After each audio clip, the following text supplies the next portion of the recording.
আর এই দেহটা কিন্তু বিনশ্বর।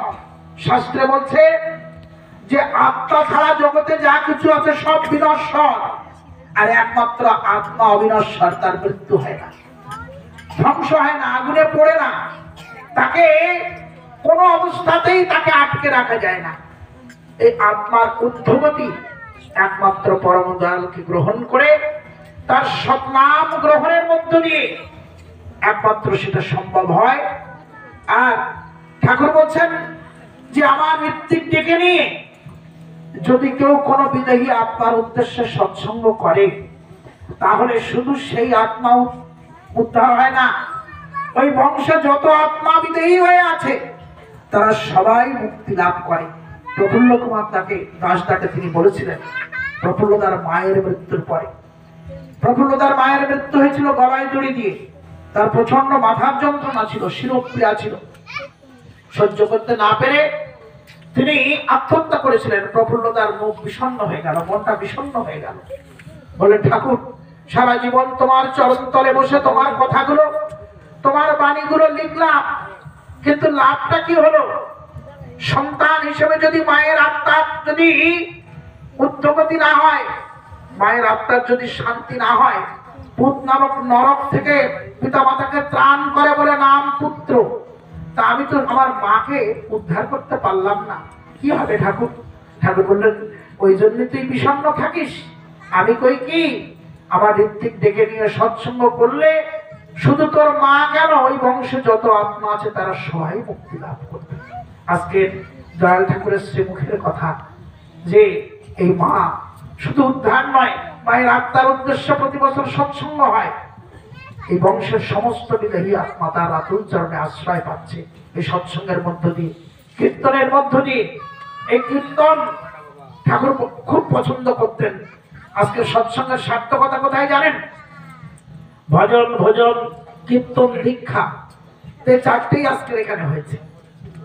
আমরা প্রার্থনা নাম ধ্যান করলাম, গান কীর্তন হলো, আবার এরপরে ভান্ডারায় প্রসাদের ব্যবস্থাও আছে, আবার 4 জন মানুষ সৎমন্ত্রে দীক্ষাও পেয়েছে।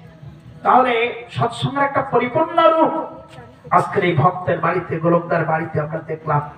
যাই হোক, এই আত্মার ঊর্ধ্বগতি, আত্মার যে মৃত্যু হয় না, এই আত্মা কেমন? বলছে যে শেফালিকা ফোটে যেমন গভীর নিশীতে, গন্ধ বিলায় শেষে ঝরে যায় প্রভাতে। শেফালিকা ফুল গভীর রাত্রে ফোটে, আবার কি হয়, তার সৌরভ বিতরণ করে প্রভাতে, সকালবেলা ভোরবেলা সে ঝরে পড়ে যায়। তারপর কি হয়? বলছে মানুষও তেমন ফুলের মতন, সেই তারই ইশারায় ঝরে যায়। যখন তার ইশারা হয় তখন তাকেও ঝরে যেতে হয়। আর মানুষও যেমন ফুলের মতো তারই ইশারায় ঝরে যায়। এই পৃথিবীর পান্থশালায় শুধু দুদিনের অভিনয়, দুদিনের অভিনয় করতে এসেছি। আর সেই অভিনয় করতে এসে কি করলাম? নিজের স্ত্রী, পুত্র, পরিজন, ছেলে, মেয়ে, বিষয় বৈভবের মধ্যে নিজেকে ডুবিয়ে রেখে আমি আমার জীবনের দাব দয়ায় আমি সবকিছু পেয়েছিলাম, আমি তাকে আপন করতে পারিনি, তাকে ভালোবাসতে পারিনি, তার ইচ্ছাকে পূরণ করতে পারিনি। আজকে নরদেহে আচার্য রূপে তার জীবন্ত বিগ্রহ, তিনি কি বলছেন সেটা আমরা বোঝার চেষ্টা করছি না। পূজনীয় অবিন্দদায় ঋত্বিক সম্মেলনে বলছিলেন যে আমি আমার স্ত্রী, পুত্র, পরিজন ইত্যাদি করে করে করে করে আমার জীবনের সব সময় শেষ করে ফেললাম, কিন্তু আমি যার দয়ায় পেলাম আমি তার কথা ভুলে গেলাম, তার কাজগুলো করলাম না, তার ইচ্ছাকে পূরণ করে তুললাম না, জীবন ব্যর্থ হয়ে যাবে। হ্যাঁ, এই আত্মা চোখে দেখা যায় না। বিজ্ঞানীরা বলছে পদার্থের যে মূল অংশ সেটাকে কি বলে? মলিকুল বলে। এই মলিকুলকে ভাঙলে আস্তে আস্তে ইলেকট্রন, প্রোটন, নিউট্রন ইত্যাদি গুলো পাওয়া যায়। আবার ওগুলোকে ভাঙলে অ্যাসিড্রন, বেসিড্রন ইত্যাদি করে আরো সূক্ষ্মতম অংশ পাওয়া যায়। সেগুলো বিজ্ঞানীরা আর করেননি, পৃথিবী ধ্বংস হয়ে যাওয়ার ভয়। কিন্তু আমাদের জীবনে এই যে ভাগ চিহ্ন দেখেছেন, একটা দাগ থাকে, কথা বলতে বারণ করে তো ভেতরে গিয়ে এই ভাগ চিহ্নের মাঝখানে একটা দাগ থাকে, আর দুদিকে দুটো ফোঁটা থাকে, দুটো বিন্দু থাকে। ওই বিন্দু থেকে এই বিন্দুটাকে যোগ করলেই কিন্তু যোগ হয়ে যায়। ঈশ্বর থেকে, পরম ব্রহ্ম থেকে, পরম সত্তা থেকে আমরা যখন এরকম ডিভাইডেড হয়ে যাই, ওই পরমাত্মা থেকে জীবাত্মার যখন যোগযুক্ত না থাকে, তখন কি হয়? সে বিভক্ত হয়ে গিয়ে দুঃখ, কষ্ট, যন্ত্রণায়, সমস্যায় জীবনটাকে ভরিয়ে রাখে। পূজনীয় অবিন্দদা বললেন যে যারা ইষ্টভৃতি ছেড়ে, যারা ইষ্ট ছাড়া হয়ে করোনার মধ্যে দূরে চলে গেছে, তাদের কিন্তু জীবনের চরম দুঃখ, চরম সংশয়, তারা বড় কষ্ট আছে। তিনি পরিষ্কার করে বললেন তাদের কিন্তু বড় কষ্টে তারা আছে। তাই আপনারা তাদের কাছে যান, তাদের বাঁচান, তাদের এই দুঃখ কষ্ট থেকে মুক্ত করুন। এটাই হচ্ছে আমাদের একমাত্র কাজ। পূজনীয় সিপাহীদা তিনি বললেন, বিঙ্কিদা তিনি বললেন, ওই বিপিওয়ার্কের কাজ করতে যাওয়া মানে তাদের বাঁচানো না, নিজে বাঁচা। আমি নিজে ঠাকুরের কথা বলার সুযোগ পাচ্ছি, ঠাকুরকে পরিবেশন করার সুযোগ পাচ্ছি। আমরা জানি শাস্ত্রে বলা আছে মুখং করতি বাচরং পঙ্গম লঙ্ঘয়তি গিরিম। আজকে তার বাস্তব প্রমাণ। আজকে পূজনীয় অবিন্দদার যে সৎসঙ্গ আন্দোলন, এই আন্দোলনের সব মুখ এখানে যারা বসে আছে বধির বোবা। আমরা কেউ কথা বলতে জানতাম না, বাড়িতে ছেলে মেয়ে বউ স্বামী সংসারে শ্বশুর শাশুড়ির সঙ্গে কথা বলতে জানতাম না। আমরা কথা বলতে শিখেছি, আমাদের পরিবার পারিপার্শ্বিক সকলের কাছে গিয়ে কথা বলতে শিখেছি। কার কথা? প্রভুর কথা, বাঁচা বাড়ার কথা, মানুষের জীবনটাকে সুস্থ করে সুন্দর করে তোলার কথা আমরা শিখেছি। যাই হোক, আজকের আত্মজ্ঞান সম্বন্ধীয় আলোচনা, আত্মার শান্তি কামনা।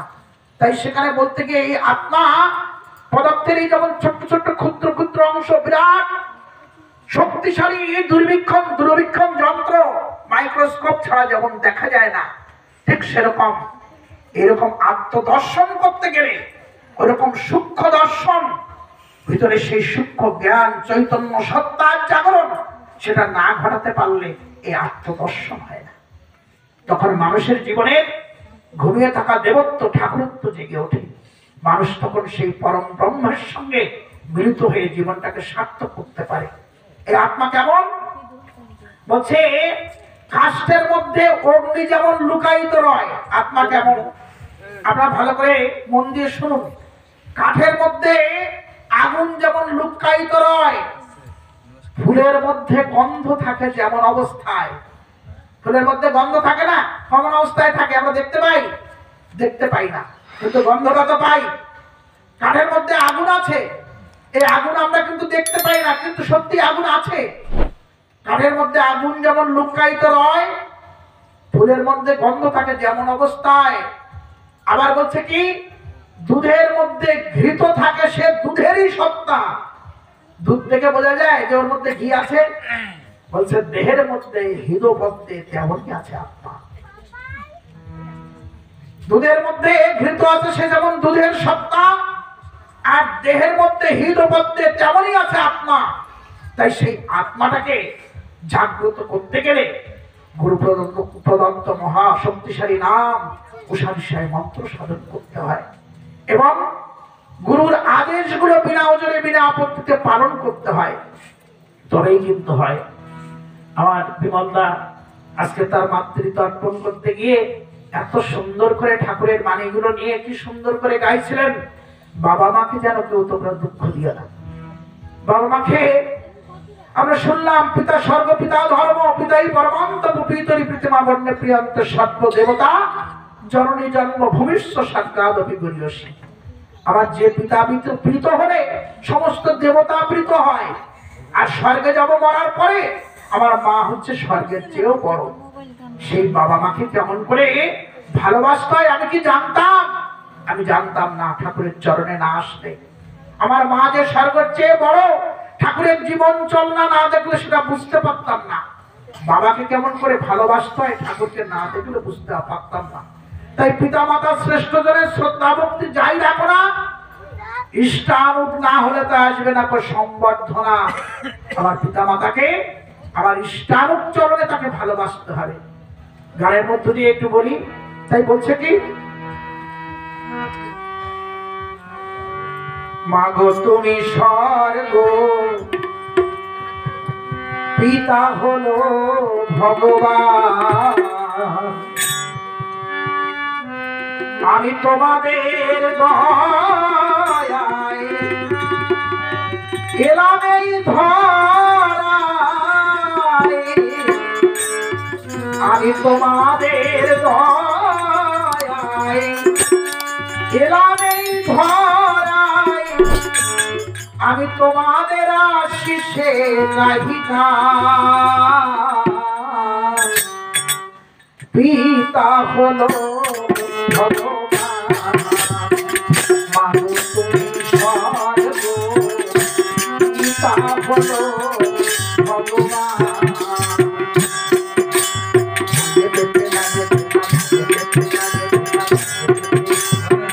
মানুষ তুমি স্বর্গ, পিতা হলো ভগবান, মানুষ তুমি স্বর্গ, পিতা হলো ভগবান। আমি তোমাদের দয়ায় এলাম এই ধরায়, তোমাদের দয়ায় এলাম এই ধরায়, তোমাদের আশিসে গাহিনা পিতা হলো ভগবান, মানুষ তুমি স্বর্গ, পিতা হলো ভগবান।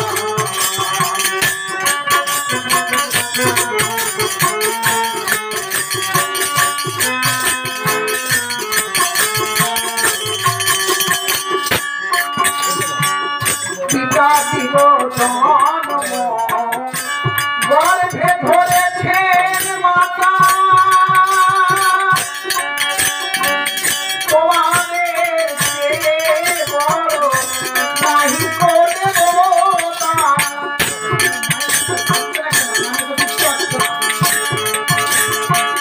পিতা দিল জন্ম, গর্ভে ধরেছেন মাতা, তোমাদের চেয়ে বড় নাহি কো দেবতা। দয়ার মাতা শ্রেষ্ঠ দেবতা,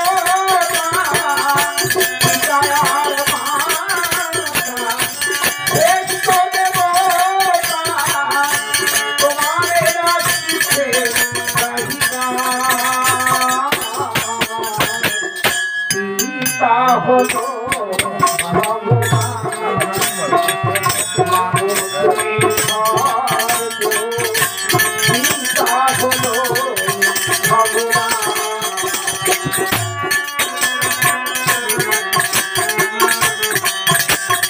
আমি বললাম পিতার মাতা শ্রেষ্ঠ দেবতা, দেবতা ঈশ্বরকে কিন্তু পুরুষোত্তমকে কিন্তু এক করলেন না। ঠাকুর ঋত্বিক দাদাকে বললেন ঋত্বিক দেবতা, তিনি দেবতা সৃষ্টি করতে জগতের মুখে এসেছেন, তিনি অজস্র দেবতা তিনি সৃষ্টি করেন, কিন্তু তিনি কিন্তু দেবতা নন, তিনি দেবতার স্রষ্টা, এটা মাথায় রাখতে হবে।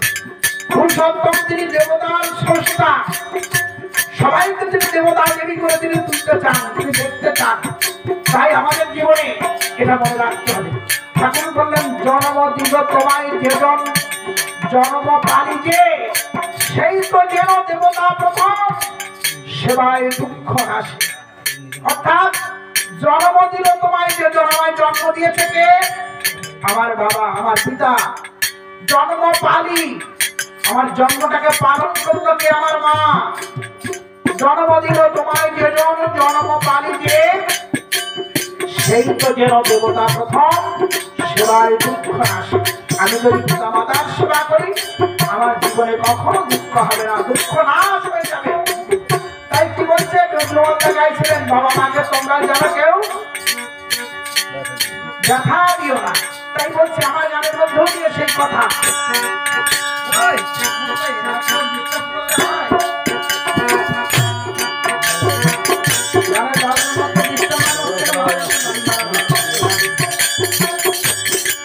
তাই বলছে যদি দেহ দুঃখ দেয় পিতা মাতার পরে, তার চেয়ে মহাপাপী জগৎ সংসার যদি কেহ দুঃখ দেয় পিতা মাতার পরে, তার চেয়ে মহামারী নাই জগৎ সংসারে। পিতায় আর মাতা ওরে তোরে গো মা, পিতায় আর মাতা ওরে তোরে গো মা। এই কথা শাস্ত্রে প্রমাণ। পিতা হলো ভগবান, মাগো তুমি ধর গো। পিতা হলো ভগবান, আমি তোমাদের ধরায়, এলামেই ধরায়, তোমাদের ধরায়, এলামেই ধরায়, তোমাদের বাড়িতে নাহিবা। পিতা হলো ভগবান, মাগো তুমি ধর গো। পিতা হলো ভগবান, পিতা হলো ভগবান, পিতা হলো ভগবান। তাই ঠাকুর বললেন যে তীর ধনুক দেখেছিস, এই তীর ধনুকের তীরের শিলায় মানে ধনুকের শিলায় যখন তীরটাকে জোড়া হয়, টানটা যত বাড়ে তীরটা তত দূর গিয়ে সে কিন্তু নিক্ষেপিত হয়। তাই আমাদের জীবনে তাই পিতামাতাকে যত ভক্তি করি আমরা সেই তত বড় কৃতি এবং দীপ্তিমান আমরা সন্তানের জীবনটাকে লাভ করি। তাই দাদা ও মায়েরা, সৎসঙ্গের তো সময় বাধা, 1.5 ঘন্টা হয়ে গেলে মন চঞ্চল হয়ে যায়। আচার্য নির্দেশ তো, তাই আমাদের 1.5 ঘন্টা সময় কিন্তু অতিক্রান্ত হয়ে গেছে। গোলকদা বলছেন খাওয়া দাওয়ার ব্যবস্থা রেখেছেন তো, এই জন্য খাওয়ার টাইম এখনো হয়নি, এই জন্য 2 ঘন্টা করার কথা বলছেন। যাই হোক, 1.5 ঘন্টা 2 ঘন্টার মাঝামাঝি করেই আমরা আজকের অনুষ্ঠান শেষের দিকে নিয়ে যাই। পরম পূজ্যপাদ শ্রী বর্দা তিনি একটা গান ভীষণ ভালোবাসতেন। আমার জীবনের সৌভাগ্য হয়েছে তার সামনে বসে তিনি যখন গান মানে শ্রবণ করতেন, তার পাশে একদম কাছে বসে বসে সেই গান শ্রবণ করা, জীবনে কোনো কোনো সময় সুর মেলানো, গানে গাওয়া, তার শোনানো, এই সুযোগটা সৌভাগ্যটা আমার জন্ম থেকে জন্মসূত্রে। তখন ঠাকুর বাড়িতে এই ভিড়ভাট্টা ছিল না, মানে অনায়াসে তার চরণ তলে গিয়ে বসা যেত, থাকা যেত, শোনা যেত। তো তখন আমরা আমাদের বিপাক্ষর আয়দা তিনি গান গাইছেন, আমরা বসে বসে শুনছি, তিনি তন্ময় হয়ে শুনছেন। সেই গানটা কি, যে আজকের যে গানটা অত্যন্ত প্রাসঙ্গিক। এই পৃথিবীটা হচ্ছে পান্থশালা, এখানে 2 দিনের জন্য আসতে হয়। এখানকার ক্রিয়াকর্ম সেরে ওই মায়ের যেমন তিনি আপন গৃহে ফিরে গেছেন, তার আসল বাড়িতে ফিরে গেছেন, আমাদের সবার এরকম আসল বাড়িতে ফিরে যেতে হয়।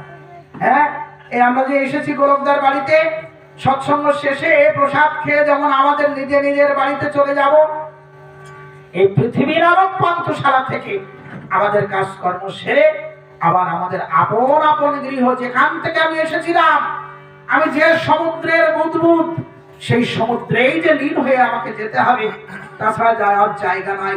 তাই সেই দয়াল ঠাকুর থেকে, পরম ব্রহ্ম থেকে আমরা এসেছি, আবার তার কাছে ফিরে যেতে হবে, সেটি হচ্ছে আমার আসল বাড়ি। তাই সেখানে কি বলছেন, শিশুবর্দার অত্যন্ত প্রিয় গান, তিনি তন্ময় হয়ে বারবার এই গানটা শুনতে চাইতেন।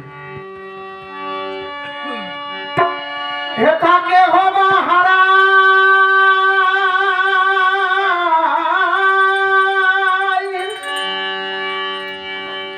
হেতাকে হবা হারা কেহ খুঁজে পায়, হেতাকে হবা হারা কেহ খুঁজে পায়, জীবনের চাওয়া পাওয়া গো। এই বস না, অসুস্থ অবস্থায় ওরকম ভাবে যেখানে সেখানে ব্যালেন্স নেই, দাঁড়াতে পারছি না, বস এক জায়গায়। আর যে কোনো সময় ঠাকুরকে এরকম ভোগ দেওয়া যায় না। সৎসঙ্গ শুরু হয়ে গেলে আসন আর ছুটে নাই। সৎসঙ্গে তখন ঠাকুর উপস্থিত থাকেন, যখন তখন নিয়ে আসলাম, যখন তখন হয় না। সৎসঙ্গ শুরু হয়ে গেলে ঠাকুর তখন উপস্থিত থাকেন, আসনটা বারবার ছুটে নাই, তিনি থাকেন না তখন। এই জন্য যখন তখন প্রসাদ দেওয়া, যখন প্রণামের প্লেটটাও উপরে দিতে নাই, নিচে দিতে হয় কেন? এগুলো সবসময় সৎসঙ্গের রীতিনীতিগুলো মানতে হয়।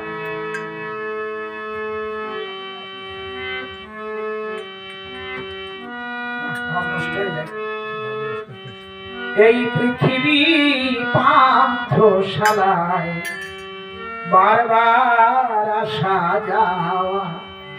শৈলেন্দ্র যখন এই গানটা রচনা করেন, শৈলেন্দ্র বিরূপাক্ষদা যখন রচনা করেন, তখন কিন্তু গানটা লেখা ছিল এই পৃথিবীর পান্থশালায় একবার যাওয়া আসা।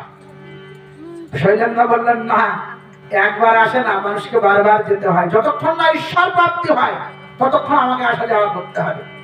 আমি এখানে এসে জন্তু জানোয়ারের মতো জীবনটাকে যাপন করে চলে গেলাম। আমি মনে করলাম পরের বার গিয়েই ভগবানের কাছে আবার পৌঁছে যাবো, অত সস্তা না। হ্যাঁ, করো পাও হও।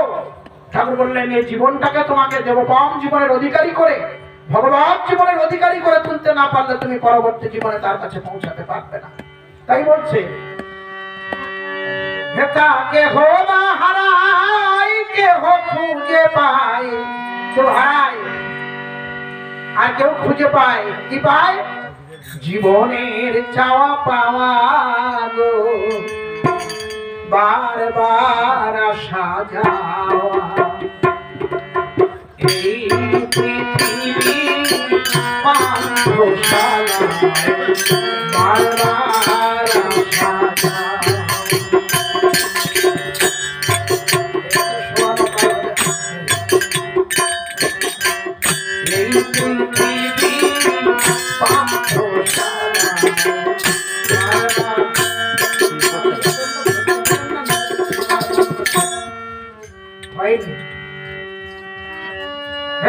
কেহ না হারাই, কেহ খুঁজে পায়, জীবনের চাওয়া পাওয়া গো,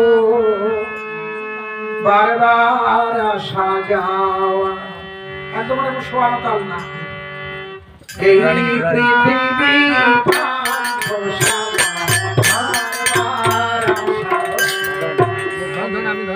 এই পৃথিবী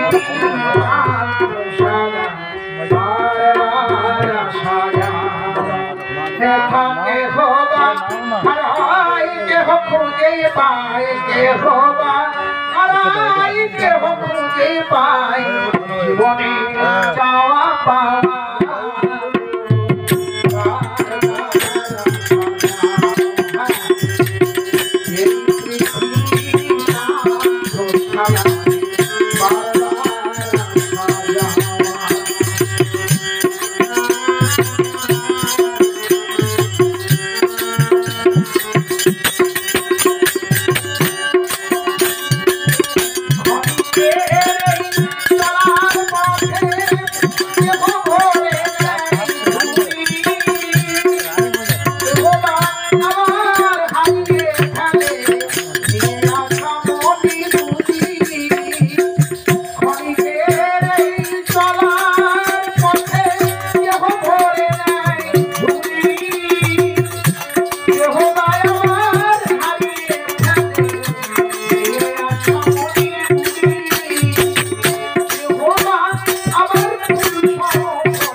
যা জীবনের চাওয়া বারবার আসা যাওয়া।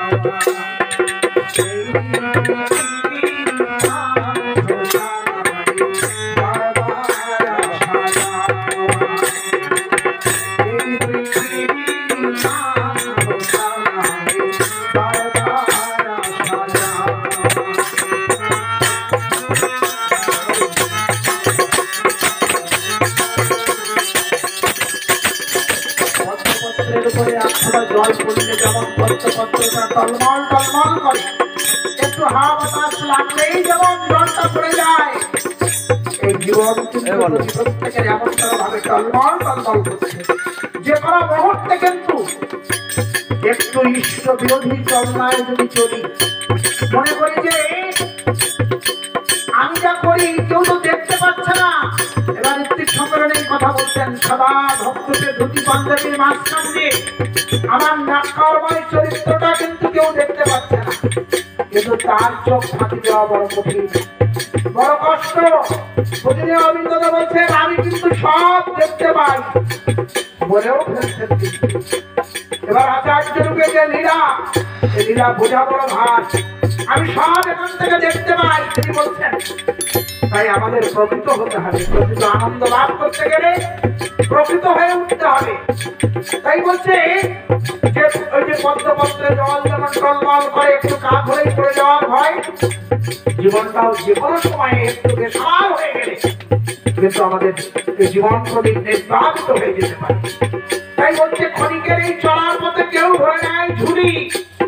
আমরা আজকে সৎসঙ্গে বসে গোলকদার বাড়িতে বসে আমরা কেউ শূন্য ঝুলি পূর্ণ করছি, আর কেউ কি করছি জন্ম জন্মান্তরের সঞ্চিত সম্পদ এ জন্মে পরমানন্দে খেয়ে আমি চলে গেলাম।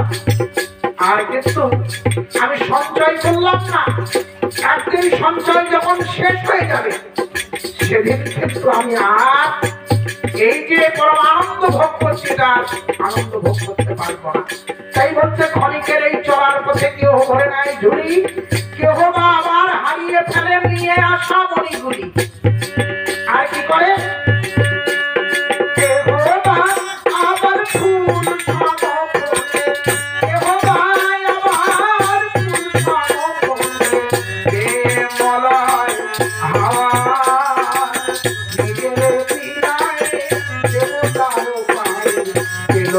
জীবনে যাওয়া বারবার সাজা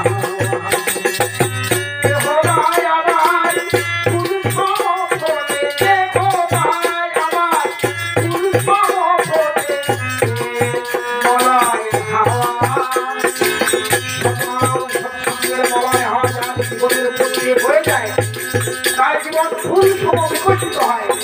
আর সে কি হয় জীবনের সব সে পেতে পারে। তাই বলছে আবার ফুল মলয় হাওয়া জীবনে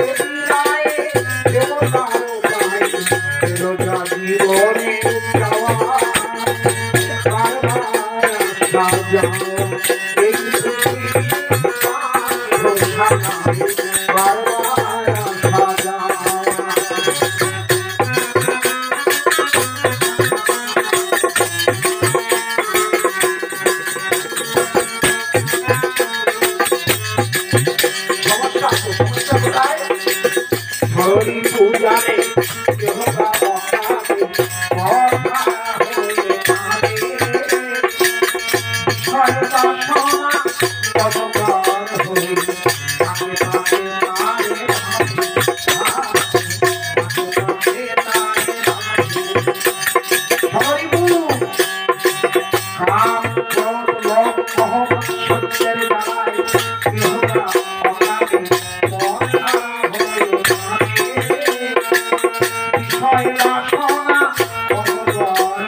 এই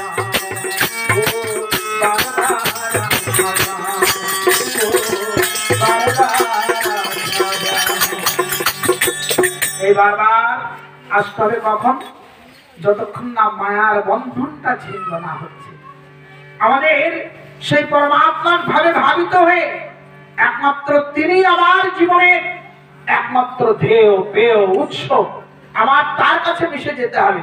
তাই এই মায়ার বাঁধন ছিন্ন করতে গেলে আমি আস্তে আস্তে গান শুনছিলাম, গুরু যে দেয় জ্ঞানের আলো, মুছিয়ে সব আধার কালো, ও তুই গুরুরে বাসলে ভালো মায়ার বাঁধন কাটিতে। গুরুকে ভালোবাসতে হবে, আর ভালোবাসি মানে শুধু মুখের হাই নয়, তার কাজ করতে হবে। বাস্তব যে আচার্যদেব এই হারিয়ে যাওয়া, বিচ্ছিন্ন হওয়া যে মানুষগুলো ইষ্ট থেকে বহু দূরে চলে গেছে, ওই যে এক নিবেদন তরে নয়নে হেরিবি যারে কৃপা করে নয় এই মধুর নাম, আমাদের সেটা করে দেখাতে হবে। তাই বলছে যেদিন মায়ার বাঁধন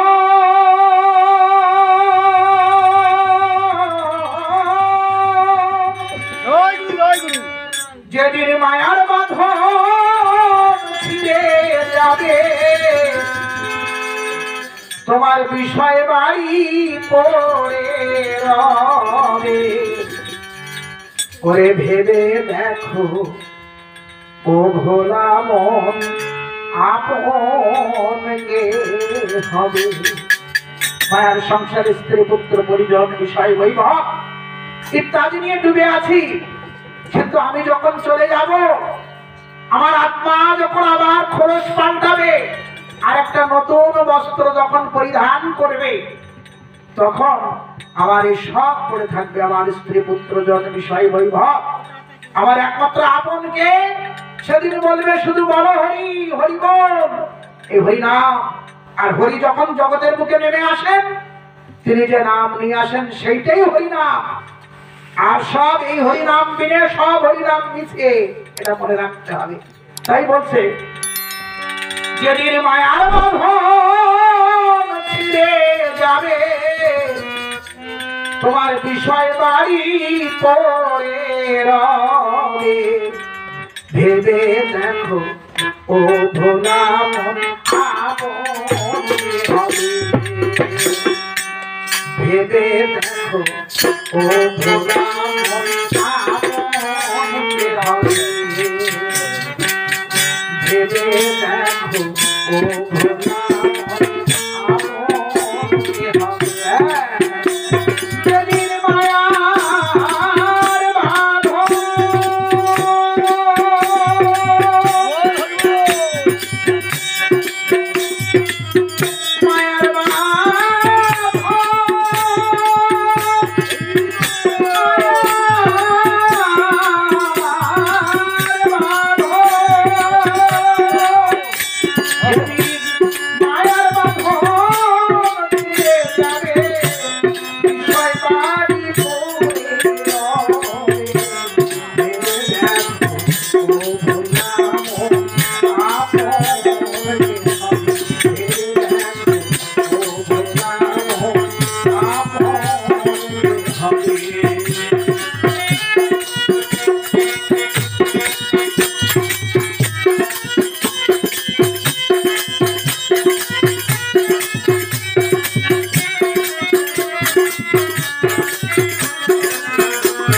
সেদিন কি হবে? পাড়া প্রতি বেশি যারা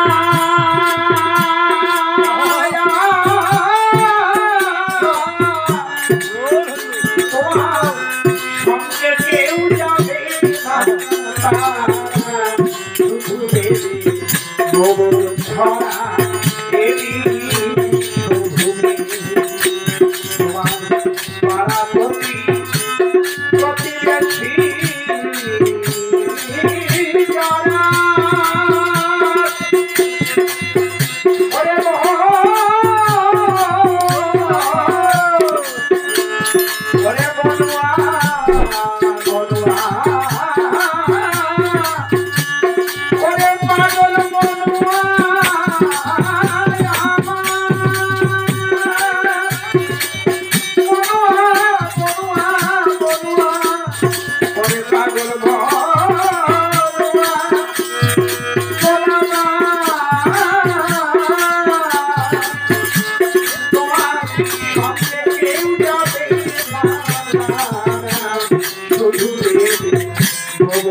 করা এই শহরে সেদিন চারিজনাতে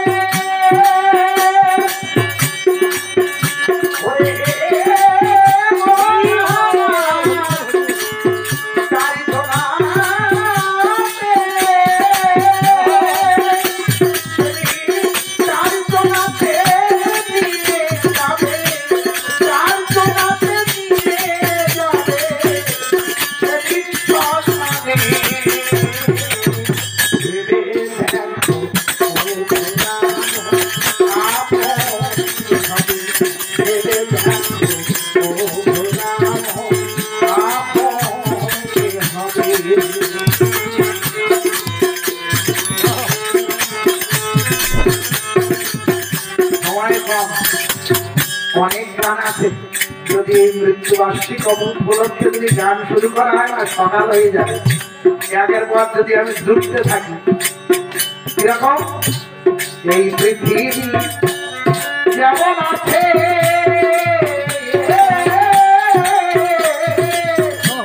তেমনি পড়ে রবে সুন্দর এই পৃথিবী ছেড়ে চলে যেতে হবে। এই পৃথিবী যেমন আছে বাতাবরণই থাকবে। আর আমি হাজার ঘন্টা গান গেয়ে যাবো এর মধ্যে এই উপলক্ষকে মিশিয়ে মিশিয়ে রান্না থামবে না আর গানও শেষ হবে না। তাই সুতরাং কি হবে, সময়ের জন্য পাল্লা দিয়ে পারা যাবে না, থামতে হবে। তাই বলতে কি এই যখন হবেই হবে তুমি বসে আছো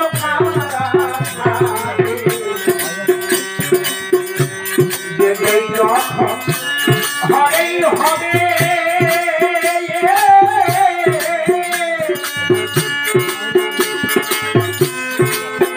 তুমি বসে আছো ডাকো দয়াল দয়াল বলে ডাকো দয়াল দয়াল বলে তার কঠিন সময় আছে কেউ জানি না, তবে যতক্ষণ বাঁচি ততক্ষণ শুধু তার কোনো চিন্তনে মেতে থাকি, তার কাজ করি, তার ডিউটি অফ করি, মানুষের দ্বারা দ্বারা তার কথা বলি। তাই বলছে যেতেই তখন হবেই হবে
আমাদের সময় একদম অতিক্রান্ত হয়ে গেছে।